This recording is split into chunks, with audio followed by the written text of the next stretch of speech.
नमस्कार शेतकरी मित्रांनो. तर आपण या व्हिडिओच्या माध्यमातून आपण जे तिसरी फवारणी आपल्या हळद पिकाला जे घेणार आहोत, याची सर्व माहिती तुम्हाला या व्हिडिओच्या माध्यमातून मी सांगणार आहे. कारण शेतकरी मित्रांना जे आहे औषधं चूज करण्यासाठी थोड्या गलत्या होतात. त्याच्यामुळं व्हिडिओच्या माध्यमातून आपण कोणता डोस जे आहे आपल्या हळदीच्या पिकाला फवारणीमधून खतामधून देत असतो, हे सर्व काही आपण व्हिडिओच्या माध्यमातून तुम्हाला सांगत असतो. तर आता जे आहे आपण जे करप्यावर कंट्रोल करण्यासाठी ही फवारणी करत आहे. मुळ्यांची चांगली वाढ होण्यासाठी, पानाची साईज होण्यासाठी व झाड जे आहे हिरवेगारपणा राहण्यासाठी, पानाची जी थिकनेस आहे ती वाढण्यासाठी व खोडाची साईज वाढण्यासाठी आणि जे आहे झाड जे आहे निरोगी राहावं आणि मजबूत राहावं याच्यासाठी ही फवारणी राहणार आहे. सर्व काही औषधं मी तुम्हाला या व्हिडिओमध्ये मी सांगणार आहे. तुम्ही कंटेंट तेच घेऊ शकता, फक्त कंपनी अलग घेऊ शकता. त्याच्यामुळं कंटेंटसुद्धा या व्हिडिओच्या माध्यमातून मी तुम्हाला सांगण्याचा प्रयत्न करणार आहोत. आणि तुम्ही जे आहे ही फवारणी जी आहे याचा कोणताही मी प्रचार करत नाही याच्यामध्ये दाखवलेल्या औषधांचा, फक्त ही माहितीसाठी तुम्हाला जे आहे हे सांगत आहे. तर सर्वप्रथम आपण जे आहे जेव्हा आपण फवारणी करत असतो तर त्या स्टेजमध्ये आपल्या झाडावरती कोणती कीड आहे, कोणता रोग आहे, हे सर्व काही पाहूनच आपल्याला फवारणी करणं जरुरीचं असतं. तर सध्या आहे जे आहे आपल्याला जे आपल्या हळद पिकावरती जे करप्याचा प्रादुर्भाव दिसत आहे. आता करप्या जे आहे हा कशामुळे येतो हे सुद्धा या व्हिडिओमध्ये मी सांगण्याचा प्रयत्न करणार आहे. थोडक्यामध्ये जास्त व्हिडिओ लांब करणार नाही. करप्या जे आहे आता इथं तुम्हाला एक झाड दाखवतो. हे जे आहे झाड जे आहे आपण उपटून घेतलेलं आहे. इथं तुम्हाला करप्या जे आहे हा दिसत आहे. ह्या करप्या जे आहे झाड सुदृढ आहे, समजा काही याला फुटवा सुद्धा निघला आहे. इकून सुद्धा तुम्हाला निघलेला फुटवा निघत आहे. सर्व काही आहे. मेन याच्यामध्ये आपली काय गलती आहे, आपण जे शेंग निवडलेली आता इथं शेंग आहे, या शेंगाला जे आहे हा मार दिसत आहे तुम्हाला. या मारामुळं किंवा याच्यामध्ये जीवाणू जे आहेत करप्याचे पहिले जेव्हा आपण हळद जेव्हा बेणं निवडताना जे आहे त्याच्यामध्ये असतात, त्याच्यामुळेच आपला करप्या जे आहे या हळद पिकामध्ये जास्तीत जास्त प्रमाणामध्ये येत असतो. त्याच्यामुळं करप्यावरती लवकरात लवकर कंट्रोल करणं आणि त्याचा कंट्रोलमध्ये त्याला ठेवणं हे खूप महत्त्वाचं जरुरीचं आहे. त्याच्यामुळं आपल्याला 15 दिवसाच्या अंतराने किंवा 10 दिवसाच्या अंतराने फवारणी करणं खूप जरुरीची आहे. तुम्ही दुसरं काही जरी नाही घेतलं तरी तुम्हाला एक चांगल्या प्रकारचं बुरशीनाशक व टेप्टोसायक्लिन किंवा प्लांटोमायसिन हे घेणं खूप जरुरीचं आहे. जेणेकरून तुमचा करप्या जे आहे हा कंट्रोलमध्ये राहील. आणि आता जे आहे कणसडीचा जे प्रादुर्भाव जे आहे पिकांमध्ये हळदीच्या पिकांमध्ये खूप दिसत आहे. त्याच्यासाठी सुद्धा आपण एक डिटेलमध्ये व्हिडिओ बनवूच.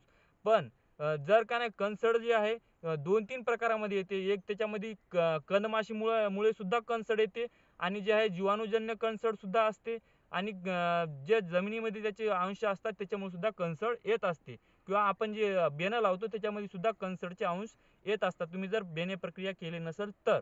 त्याच्यामुळं तुम्हाला कणसडीसाठी किंवा कंदमाशीला कंट्रोल करण्यासाठी तुम्हाला अळीनाशक सुद्धा फवारणीमधून वापरणं जरुरीचं आहे. आणि कणसडीसाठी जे आहे तुम्हाला जे प्रिव्हेंटिव्हमध्ये किंवा क्युरेटिव्हमध्ये त्याच्यासाठी तुम्हाला सुद्धा हळद पिकाच्यासाठी जे आहे हे करणं खूप जरुरीचं आहे. त्याचं नियोजन करणं खूप जरुरीचं आहे. त्यासाठी आपण एक डिटेलमध्ये व्हिडिओ नक्की बनवू.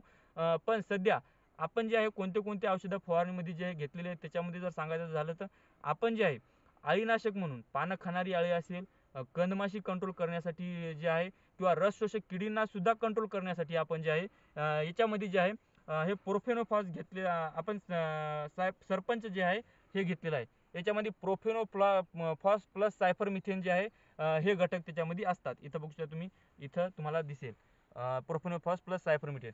याचा जे आहे एक 15 लिटरच्या पंपासाठी 30 ml जे आहे वापर तुम्हाला करायचा आहे फवारणीमधून. जेणेकरून तुमच्या अळी कंट्रोलमध्ये येईल, कंदमाशी कंट्रोलमध्ये येईल आणि रस शोषक किडी जे आहेत ह्या सुद्धा कंट्रोलमध्ये येतील.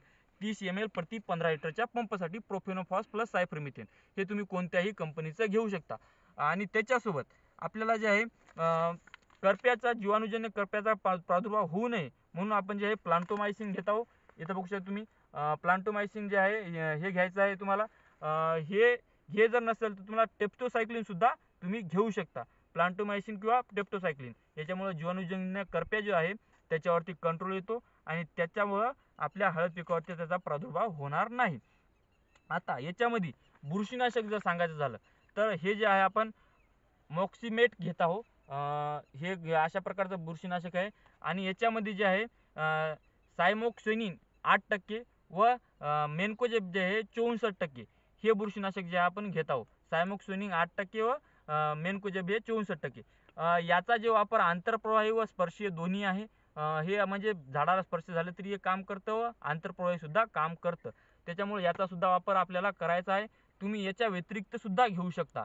तुम्ही मेटलिक झील प्लस मेन्कोजेब याचा सुद्धा वापर करू शकता किंवा कार्बन डिझेब प्लस मेन्कोजेब याचा सुद्धा तुम्ही वापर करू शकता हळद पिकामध्ये. जास्त भारीचं बुरशीनाशक सध्याच्या टायमाला तुम्हाला घ्यायचं नाही.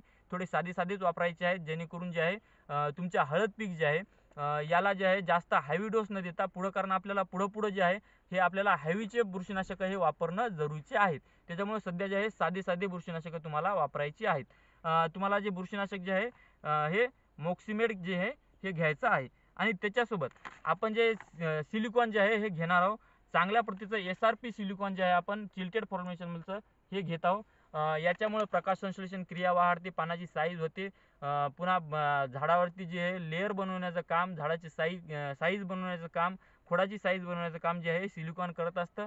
त्याच्यामुळं SRP कंपनीच्या ह्या सिलिकॉनची वापरसुद्धा नक्की तुम्ही करा, किंवा तुम्हाला जर चांगला रिझल्ट एखाद्या सिलिकॉनचा जर आला असेल त्याचासुद्धा तुम्ही वापर फवारणीमध्ये करू शकता.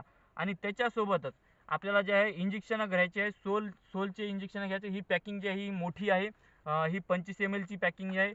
ही एका एकरासाठी 5 पंपासाठी वापरायचं आहे. तुम्हाला 5 ml प्रति 15 लिटरच्या पंपासाठी हे सोलचं जे आहे टॉनिक म्हणून जे आहे वापर करायचा आहे. याच्यामुळे फुटव्याची संख्या वाढते, पुन्हा झाडावर कलर येतो आणि झाडाची वाढ होते व मुळ्यांची संख्यासुद्धा याच्यामुळे वाढते. त्याच्यामुळे सोलचा सुद्धा वापर तुम्हाला करायचा आहे. तुम्हाला जर दुसऱ्या टॉनिकचा जर एखाद्या जर चांगले रिझल्ट असतील त्याचा सुद्धा तुम्ही वापर करू शकता.